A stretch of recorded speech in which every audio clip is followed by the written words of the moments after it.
राधे राधे भक्तजनों, आज आप सुनेंगे बैसाख मास की महापुण्य फल देने वाली संपूर्ण व्रत कथा।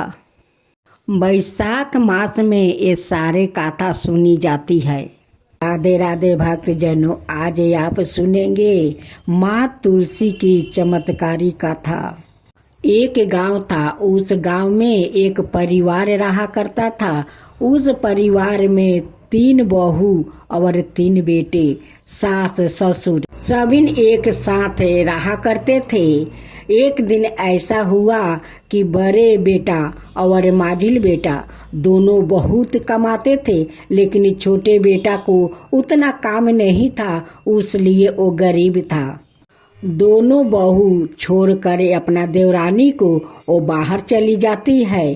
कहती है कि इस घर में रहूंगी तो ये दलिदरता, तुम्हारी जो छोटी बहू है इनके लिए सारे धन हमारा नष्ट हो जाएगा। हमारा पति जितना कमाएगा इस घर में नहीं आटेगा, इसलिए इस घर को छोड़कर हम लोग दूसरा घर जाते हैं। दोनों जेठानी जाकर किराया लेकर रहने लगी। छोटी बहू बहुत तकलीफ कर रही थी। छोटी बहू को सास भी गाली देती थी कि तेरे कारण मेरे दोनों बहू घर छोड़कर चली गई, वो जाकर किराया में रहती है, तू तो कुलच्छनी है। जब से घर में आई है तब से हमारा घर का सुख शांति खत्म हो गया है तेरे कारण। छोटी बहू माँ तुलसी का परम भक्त थी, वो गोपाल भगवान का भी पूजा करती थी। दोनों जेठानी उनकी पूजा पाठ को पसंद नहीं करती थी।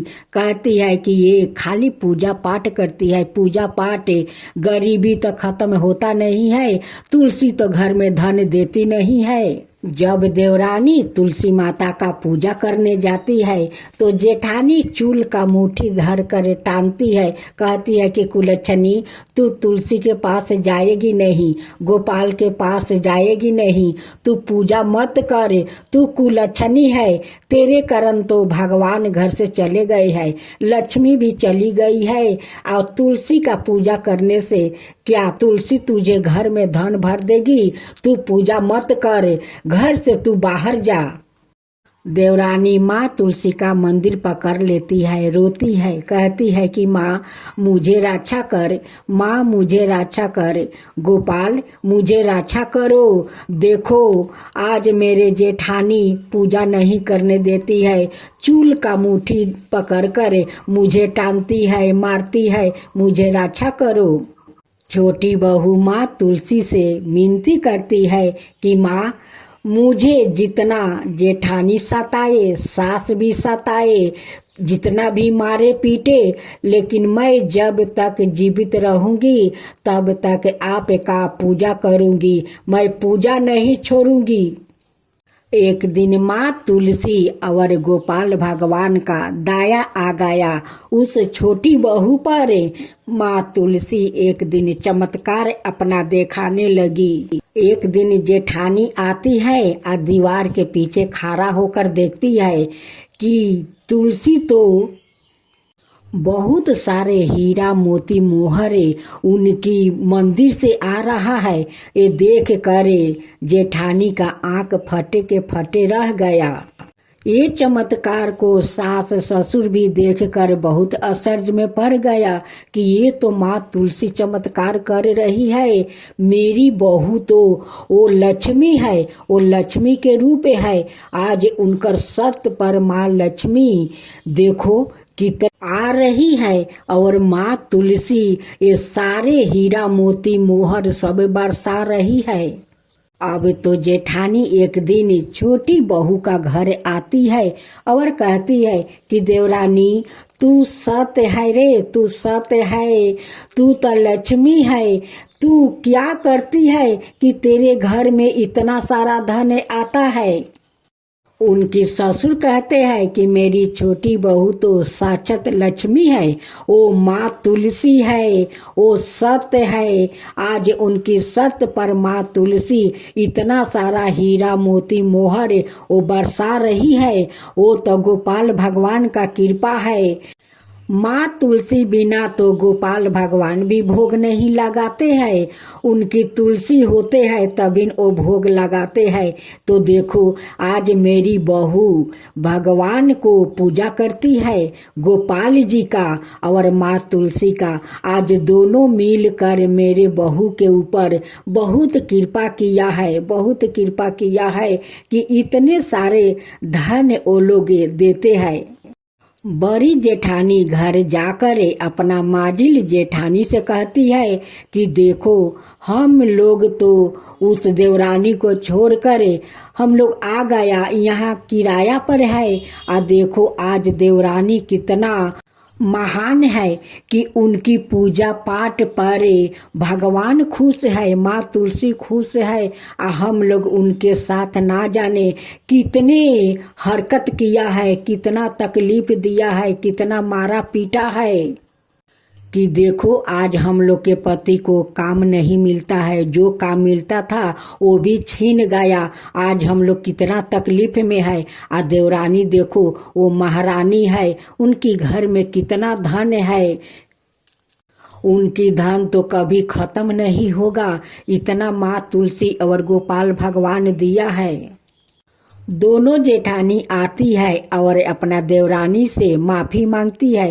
कहती है कि देवरानी तू मुझे क्षमा कर दे, मैं तेरा साथ बहुत हम लोग गलत किया है, बहुत मारा पीटा है, उसके लिए देख आज हम लोग भोग रहा हूँ। आज हम लोग के घर में खाने के लिए कुछ नहीं है, मेरे पति को कोई काम नहीं है, जो भी काम था वो सब छीन गया।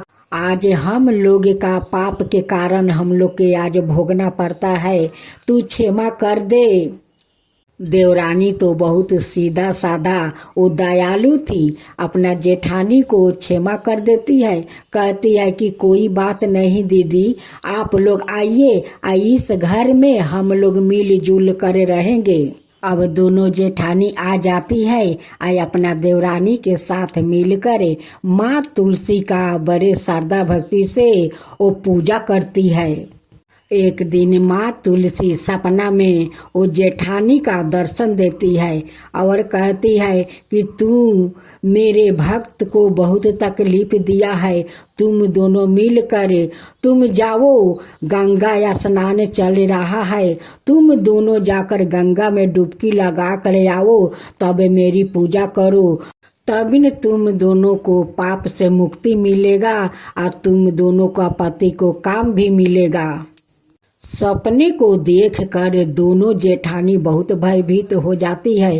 वो उठ कर कहती है अपना देवरानी से कि देवरानी आज माँ तुलसी सपने में दर्शन दिया था, वो कहती है कि तुम दोनों पापी है, तुम जाओ गंगा स्नान करके आओ, तभी तुम्हारा पाप धुल जाएगा और तुम्हारा पति को काम मिलेगा। छोटी देवरानी कहती है कि दीदी जो माँ तुलसी सपना में कही है वही करो, जाओ तुम दोनों गंगा स्नान करके आओ। दोनों जेठानी जाती है, गंगा स्नान करके आती है और माँ तुलसी का गोपाल का पूजा करने लगती है। तभी उनकी दोनों पति को बहुत अच्छा काम मिल जाता है। दोनों जेठ अब तो बहुत सारा पैसा कमाने लगा, अब वो लोग का खुशहाल जिंदगी जीने लगा। दोनों जेठानी माँ तुलसी से कहती है कि माँ आपका तो महिमा अपरंपार है, आपका कृपा अपार है, आपके कहे अनुसार हम लोग गंगा स्नान किया, आज हमारा पति को बहुत अच्छा काम मिल गया है, बहुत सारा पैसा कमा रहा है। माँ तुलसी जैसे हम लोग पर आप कृपा किया वैसे ही सबका ऊपर कृपा करना, जो आपका कथा कहे, जो सुने, जो हुंकार भरे, उन सब का ऊपर कृपा करना माँ, सब का ऊपर कृपा करना। माँ तुलसी की जय हो, माँ तुलसी की जय हो, गोपाल भगवान की जय हो, गोपाल भगवान की जय हो। जय जय तुलसी माता, जय जय तुलसी माता, सब जग की सुखदाता वरदाता। जय जय तुलसी माता, जय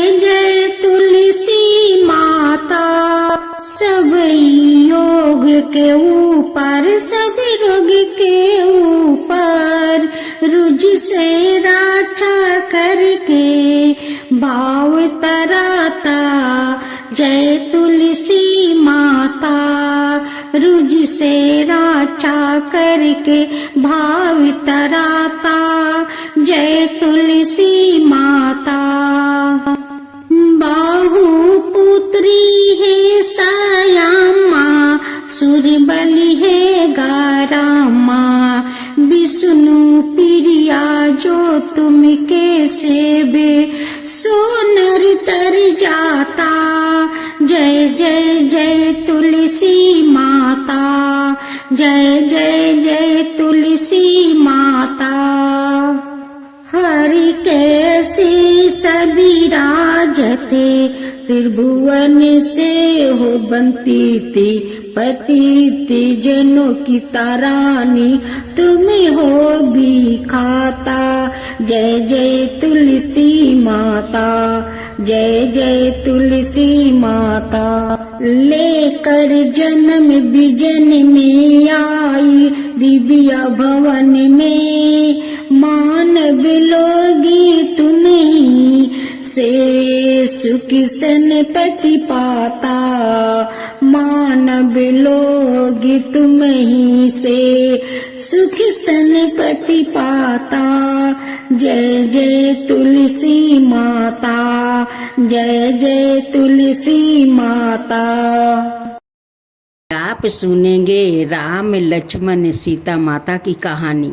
भगवान श्री राम लक्ष्मण और सीता जी पिता दशरथ जी की आज्ञा से वनवास जाने लगे।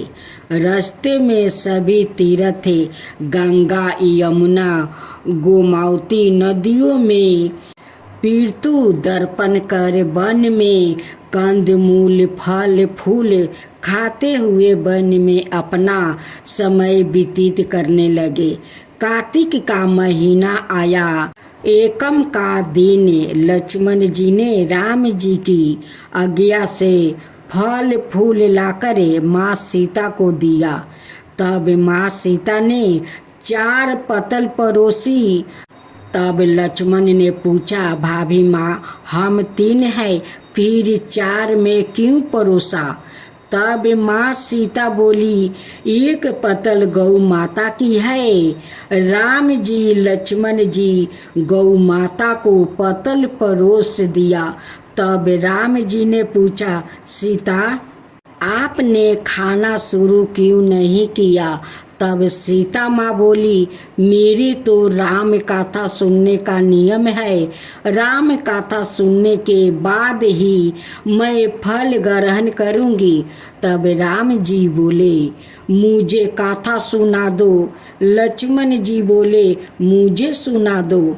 तब माँ सीता बोली, औरत की बात औरतें सुने। आप मेरे पति हो, आप मेरे देवर हो, आपसे कैसे कहूँ? तब लक्ष्मण जी ने सोचा, इस जंगल में कौन औरत मिलेगी? तब लक्ष्मण जी ने अपनी माया से एक नगरी का निर्माण किया। उस नगरी में सब सुख सुविधाओं से युक्त थी। उस नगरी में सब चीजें सोने के थी, इसलिए नगरी का नाम सोना नगरी रखा। सभी नगर निवासियों को घमंड हो गया। उस नगरी में कोई गरीब नहीं था। जब सीता जी कुएं पर पानी लेने गई और पनिहारिनों से राम राम किया तो कोई नहीं बोली। थोड़ी देर में एक छोटी सी कन्या आई। सीता जी उसे राम राम बोली और कहा कि बाई, राम कथा सुनोगी क्या? तब वो बोली, मेरे तो घर पर काम है। सीता जी ने कहा, मेरे पति राम और देवर लक्ष्मण भूखे हैं। तब लड़की बोली, मेरी माँ मेरा इंतजार कर रही है। वो लड़की वहाँ से जाने लगी। तब माँ सीता के क्रोध से सारी नगरी साधारण सी हो गई। जब लड़की घर गई तो माँ बोली, बाई यह क्या हुआ? तब लड़की बोली, मेरे को तो पता नहीं है। वहाँ पर एक साध्वी बैठी थी, मुझे राम कथा सुनने के लिए बोली, पर मैं तो कथा नहीं सुनी। यदि उसने कुछ किया हो तो पता नहीं। तब उसकी माँ ने उसको वापस जाकर कथा सुनने को कहा। लड़की ने वापस जाकर कथा सुनने से मना कर दिया। तब उसकी बहू बोली, आपकी आज्ञा हो तो मैं कहानी सुनकर आती हूँ। जब बहू कुएं पर गई तो पानी भरे और खाली करे। तब सीता जी ने कहा, आपके घर पर कुछ काम नहीं है क्या? तब वो बोली, माता जी मैं तो सारा काम करके आई हूँ। तब माँ सीता बोली, तू मुझे माँ कहकर बुलाई, यदि तुझे समय हो तो मेरी राम कहानी सुन लेगी। तब वो बोली, माता जी कहानी सुनाओ, मैं प्रेम से कहानी सुनूंगी। चंदन चौकी मोतिया हार, राम कथा महारे, हिवड़े रोवे आधारे। राम कथा सुनाऊं, राम ने मनाऊं, राम कहे तो परदेश मैं जाऊं। सीता जी ने कहा, हे बाई तूने मेरी मृत्यु लोक में मदद करी, भगवान तेरी स्वर्ग लोक में रक्षा करेंगे। सीता जी ने राम कथा सुनाई, बाई ने कथा सुनी। आबो राम बैठो राम, जल भर झरिया लाई राम, केलारी दतवन लाई राम, ठंडा जल भर लाई राम, संपाढ़ो पाधारो राम, जलकाए टोपी लाई राम, कहाँ की लंगी लाई राम, सौरन सिंहासन लाई राम, तापर आप बिराजो राम, झालर टिकरा लाई राम, शंख धवानी गराऊ राम, हिवड़ो हीरा शोभे राम, निरखता मन मोहे राम, चरण शरण में आई राम, शरण अपारी ले लो राम, माखन मिश्री लाई राम, माखन मिश्री अरोगो राम, दूध भर कटोरी लाई राम, सेवा चिरंजी परोसु राम, खाती मीठी चखो राम, चरखो परोखो अरोगो राम, रुच रुच भोग लगाओ राम, जो पाओ सो ले आओ राम, जल भर झरिया लाई राम, आबो अच मन कराओ राम, सवाछ गमछा लाई राम, हाथ मुख पोछलो राम, पुष्पा सुतेज बिछाऊ राम, हिंगुलू डोलाया डोलाऊ राम, सीता जी चरण दबावे राम, सुख भर तेज पोढ़ो राम, हजारों पंख ढोलू राम, थामे राम महा में राम, रोम रोम में राम ही राम, घट घट माया बिराजो राम, मुख में तुलसी बोलो राम, खाली मिजाज कई काम, जब बोलो जब राम ही राम, बोलो पंछी राम राम, पुण्य हवे मंगल काम। आज आप सुनेंगे काशी गांव में एक माँ बेटा रहते थे और बहू भी साथ रहती थी। एक दिन सुबह माँ गंगा स्नान के लिए जा रही थी तो बहू से कह गई कि मेरे बेटे को सुबह रोटी दे देना। उसने कहा कि ठीक है मैं दे दूंगी। सुबह बेटा उठा तो बोला कि माँ मुझे रोटी दो। यह सुनी उसकी पत्नी आई और बोली कि ना तो तुम्हारी माँ यहाँ है और ना ही रोटी कुछ कमा कर लाओगे तो ही मैं रोटी दूंगी। वो बोला, भगवान मैं कमाना नहीं जानता हूँ, लेकिन बहू नहीं मानी। उसने कहा, अच्छा तुम 4 रोटी आम के अचार के साथ ही दे दो। बहू ने 4 रोटी बनाई और अपने पति को दे दिया। वो रोटी लेकर कुएं की पल पर आकर बैठ गया और भगवान को याद करने लगा। वो बोला, राम मैं कमाना नहीं जानता हूँ। भगवान उसकी बात सुनने ब्राह्मण का भेष बनाकर आया और कहने लगे कि तुम इतने उदास क्यों बैठे हो। वो बोला, मेरी पत्नी ने कहा है कि जब तुम कमाना जानोगे और कमा कर लाओगे तभी रोटी मिलेगी, लेकिन मैं कमाना नहीं जानता। भगवान बोले कि मैं भी कमाना नहीं जानता हूँ, लेकिन मैं 8 बरों का नाम जानता हूँ। इससे तुम्हारे घर अटूट भंडार भर जाएंगे। भगवान बोले कि तुम चावल के दाने ले लेना और पानी की घंटी लेना। जो बर्तन ढके हुए है उनका मुंह खोल देना। जो घर के बर्तन उल्टे पड़े हैं उन्हें सीधा कर देना। भगवान के रूप में ब्राह्मण ने कथा कही और उसने सुनी। रविवार, सोमवार, मंगलवार, बुधवार, बृहस्पतिवार, शुक्रवार, शनिवार 8 बरों का आसारा भरियो पीहर ससुरार। इसके बाद उसके घर में अटूट भंडार होते चले गए। घर पहुंचा तो उसकी पत्नी ने पूछा कि क्या लाए हो। उसने कहा कि 8 बरों का नाम लाया हूँ। पत्नी ने सोचा, चलो कुछ तो लाया है।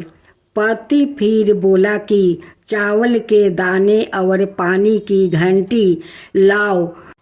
औंधे मुंह परे है उन्हें सीधा कर, जो ढाके है उनका मुंह खोल दे।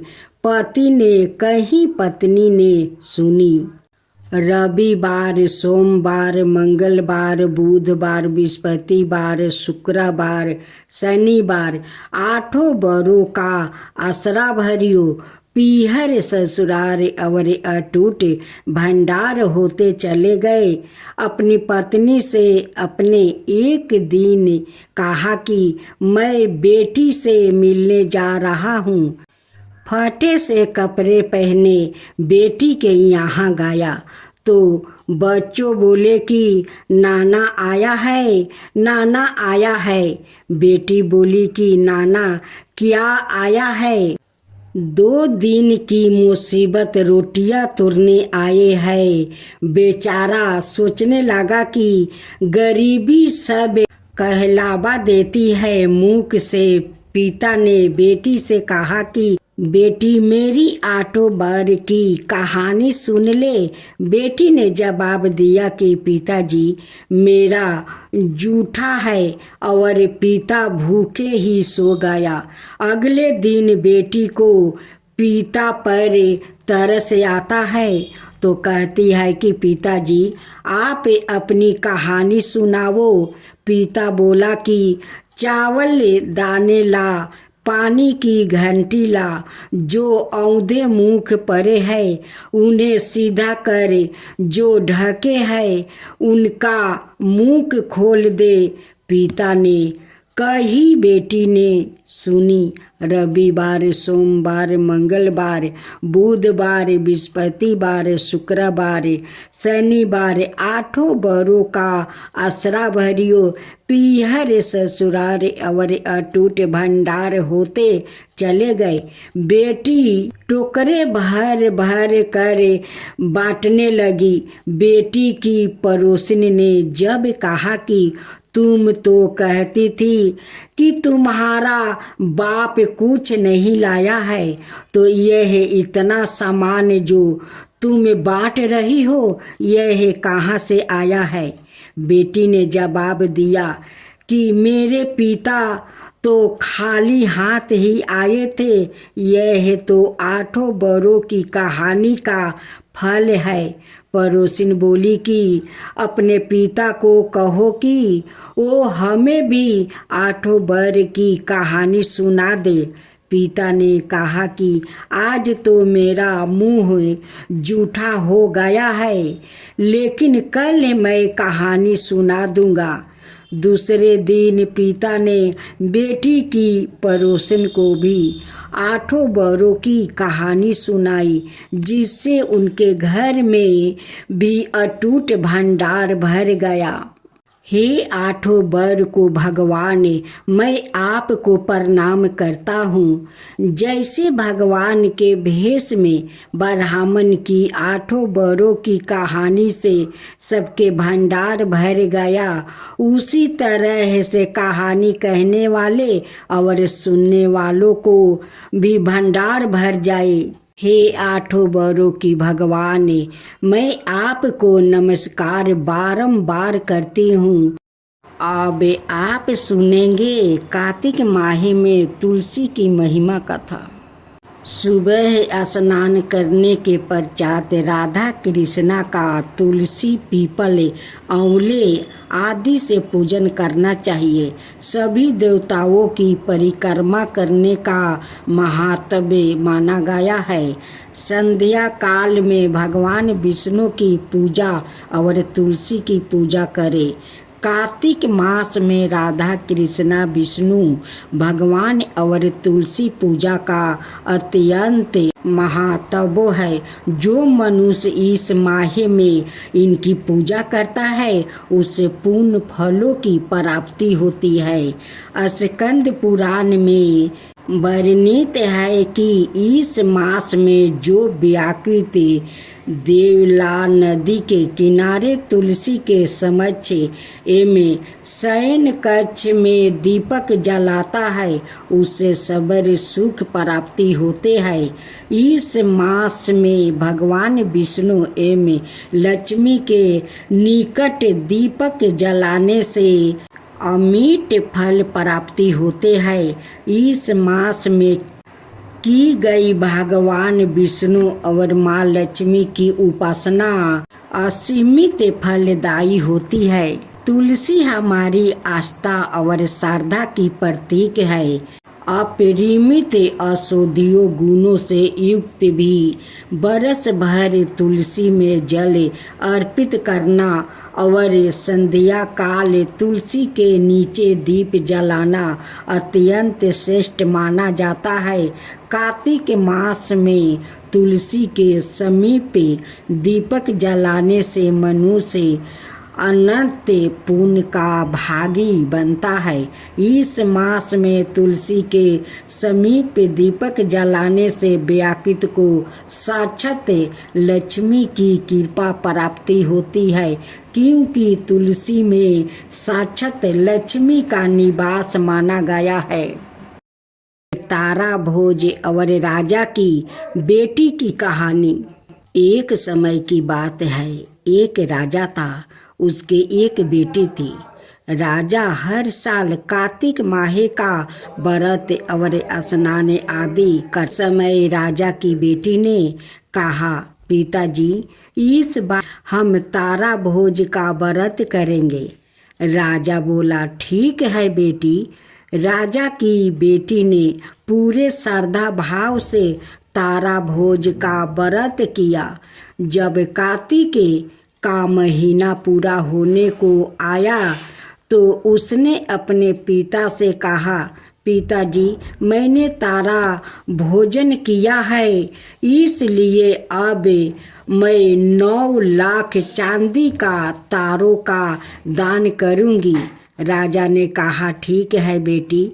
उसने उसी समय सोनार को बुलाया और कहा, राजकुमारी ने कार्तिक माह में तारा भोजन किया और अब तुम उसके लिए 9 लाख तारे बना कर दो जिसका वो दान करेगी।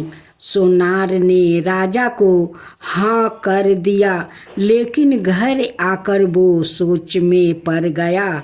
उसकी पत्नी ने पूछा, क्या बात है, आप इतनी चिंता में क्यों हो?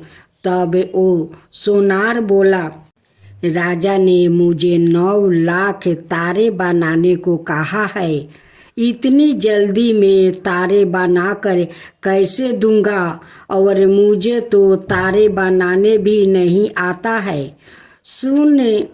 सोनार की पत्नी ने कहा, इसमें सोचने की क्या बात है। गोल चांदी का पात्रा बनाकर उसमें से छोटे छोटे गोल टुकड़े काट देना, तारे बन जाएंगे और राजा को दे देना। आना सोनार ने ऐसा ही किया। उसने पत्थर से तारे काट कर राजा को दे दिया। राजकुमारी ने 9 लाख तारों का दान किया। ऐसा होते देख भगवान का सिंहासन डोलने लगा। भगवान हरि ने अपने दूतों से कहा, जाओ और जाकर देखो कौन धर्मात्मा मेरे नाम पर टीका हुआ है।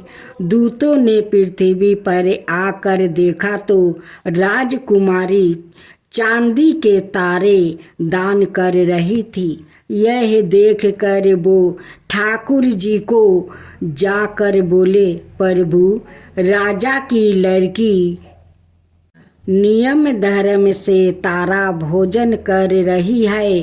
भगवान ने कहा, उसे मेरे विमान पर बैठाकर वैकुंठ लोक में ले आओ। भगवान के दूत राजकुमारी को लेने पहुँचे और बोले, भगवान हरि ने तुम्हें वैकुंठ में बुलाया है। राजकुमारी बोली, मैं ऐसे नहीं जाऊंगी। जिसने मेरी सहायता की है सबको साथ लेकर जाऊंगी। दूत एक बड़ा सा विमान लेकर आए और सबको लेकर चले। रास्ते में उस लड़की के मन में अभिमान हुआ कि मेरे तारा भोजन करने से सबको वैकुंठ लोक की प्राप्ति हो रही है। ऐसा अभिमान देख दूतों ने उसे विमान से नीचे उतार दिया और कहा, तुम्हें अभिमान हो गया है, इसलिए अब तुम यहीं पर रहो। और वो दूत बाकी सब को लेकर श्री हरि के पास पहुंच गया। भगवान ने पूछा, इनमें से तारा भोज करने वाला कौन है? तो दूतों ने कहा, प्रभु, उसमें अभिमान का भाव आ गया है, इसलिए हम उसे वही पृथ्वी लोक पर छोड़ आया है। और जिन्होंने कार्तिक व्रत में उसकी सहायता की थी उन्हें हम यहाँ ले आया है। राजकुमारी ने भगवान श्री हरि से क्षमा याचना करी। भगवान ने कहा, अभिमान के कारण तुम्हारे अच्छे कर्मों का फल निष्फल हो गया है। अब तुम फिर से श्रद्धा पूर्वक तारा भोजन करो, कार्तिक स्नान करो, तब तुम्हें वैकुंठ की प्राप्ति होगी। अगले बरस उसने फिर से श्रद्धा पूर्वक कार्तिक स्नान में तारा भोजन व्रत किया। भगवान के दूत आए और उसे लेकर वैकुंठ लोक को चले गए। श्री हरि विष्णु भगवान जैसे राजा की लड़की का साथ पहले किया वैसे ही किसी का साथ मत करना, और जैसे बाद में उस पर कृपा करी वैसे ही इस कहानी को कहते सुनते और हुंकार भरते सब पर कृपा करना। हे विष्णु भगवान, मैं आपको बारंबार प्रणाम करती हूँ।